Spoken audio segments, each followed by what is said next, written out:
ভাইয়া ঘরের ভেতরে তেল খুঁজতে লাগল, কিন্তু ঘরের কোথাও তেল ছিল না। তারপর আমি ভাইয়াকে বললাম, ভাইয়া, তেল ছাড়া কি অন্য কোনো উপায় নেই? তখন ভাইয়া বলল, আরেকটি উপায় আছে।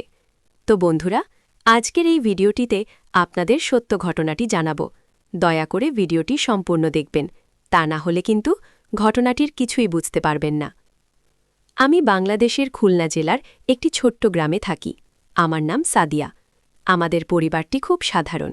বাবা একজন ড্রাইভার এবং মা সংসার সামলান। আমার বড় ভাইয়ের নাম সুজন।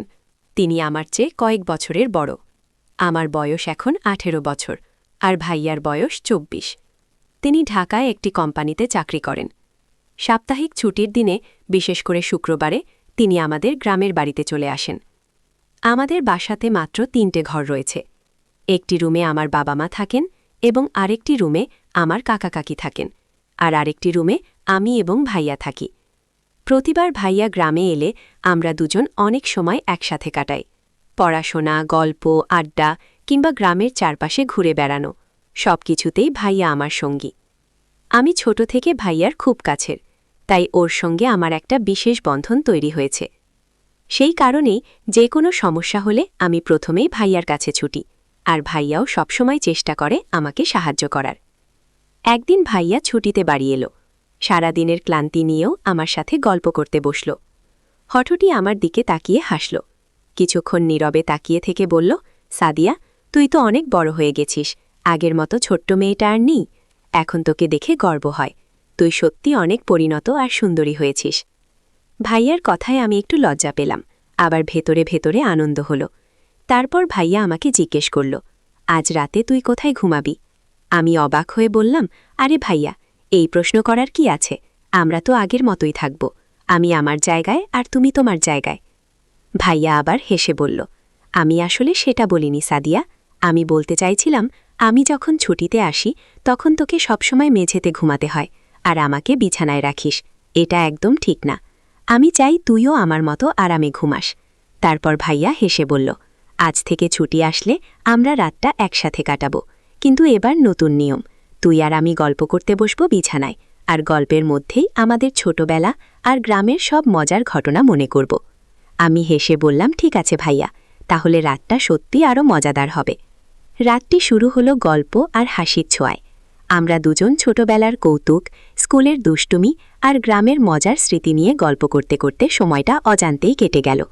মনে হলো এই মুহূর্তগুলোই আমাদের ছুটির দিনগুলোর সবচেয়ে আনন্দদায়ক মুহূর্ত।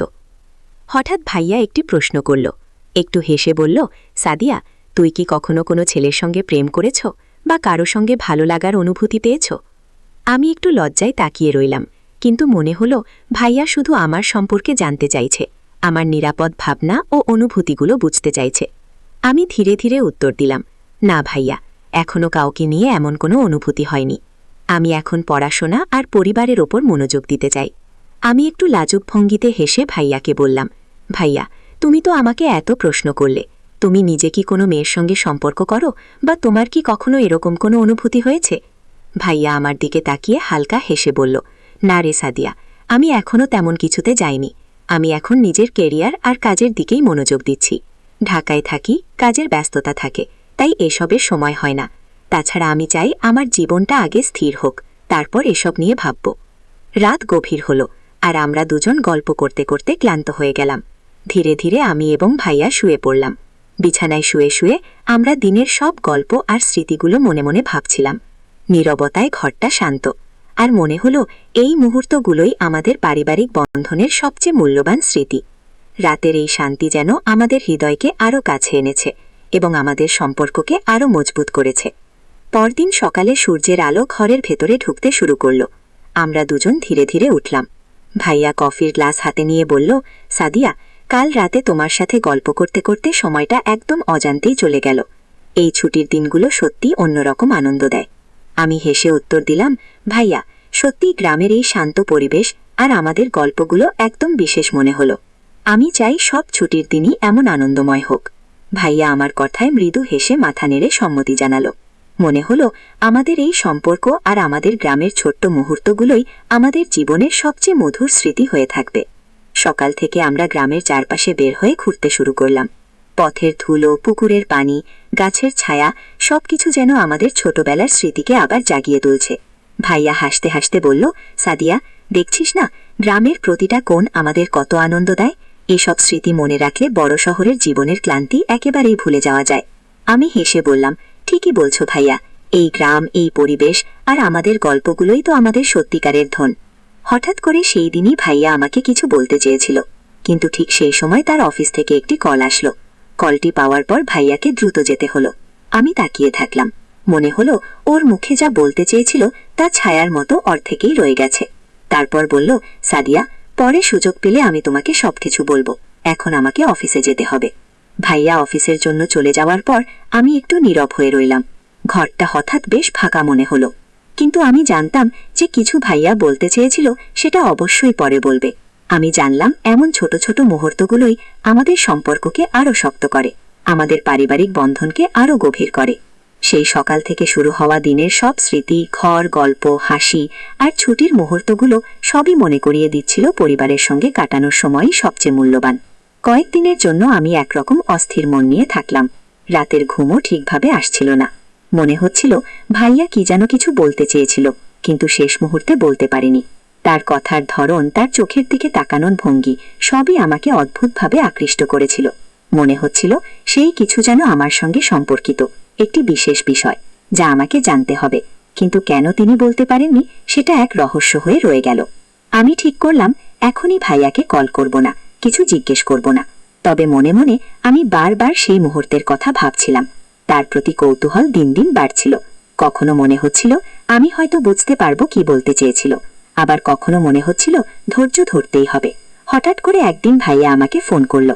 তার কণ্ঠে এক ধরনের গুরুত্ব আর নরমতা ছিল। সে বলল, সাদিয়া, আমি বাড়ি এসে তোমার সঙ্গে একটি গুরুত্বপূর্ণ বিষয় নিয়ে কথা বলবো। হয়তো তুই রেগে যাবি, কিন্তু আমি অনেকদিন ধরেই এই কথাটা বলতে চেয়েছি। এটা খুব গুরুত্বপূর্ণ, তুই শুনলেই বুঝবি। আমার মনে উত্তেজনার ঢেউ তোলে। মনে হলো অবশেষে সেই মুহূর্ত যা আমি কয়েকদিন ধরে অপেক্ষা করছিলাম তা আসছে। কতই না কৌতূহল, কতই না প্রশ্ন, কিন্তু আমি শান্ত থাকার চেষ্টা করলাম। কয়েকদিনের অপেক্ষার পর ভাইয়া ছুটিতে বাড়ি এলো। আমি তাকে দেখে ভীষণ আনন্দ পেলাম। সঙ্গে সঙ্গে আমি বললাম, ভাইয়া, বলো তো যেটা বলতে চাচ্ছ। ভাইয়া আমার দিকে তাকিয়ে মৃদু হেসে বলল, না, এখনই বলবো না, রাতে বলবো, তখন তুই ভালোভাবে শুনবি। এই কথাটা এত স্পেশাল যে রাতের শান্তি আর সময়ের সঙ্গে থাকা উচিত। তখন আমি বুঝতে পারলাম ভাইয়া কেবল আমাকে কিছু জানাতে চায় না, সে চাইছে আমরা এই মুহূর্তের পুরো গুরুত্ব অনুভব করি। মনে হলো রাতের জন্য আমাদের কাছে আরো কিছু বিশেষ মুহূর্ত বাকি আছে, যা আমাদের ছুটির দিনটিকে আরো আনন্দময়, রহস্যময় এবং স্মরণীয় করে তুলবে। রাতের অপেক্ষায় আমি ধীরে ধীরে সেই মুহূর্তের কল্পনা করতে লাগলাম। তো বন্ধুরা, আপনারা অবশ্যই এই চ্যানেলটি সাবস্ক্রাইব করে পাশে থাকা অল নোটিফিকেশন অন করে রাখবেন। আর আগে থেকে যারা এই চ্যানেলটি সাবস্ক্রাইব করে রেখেছেন আপনাদেরকে জানাচ্ছি অসংখ্য ধন্যবাদ।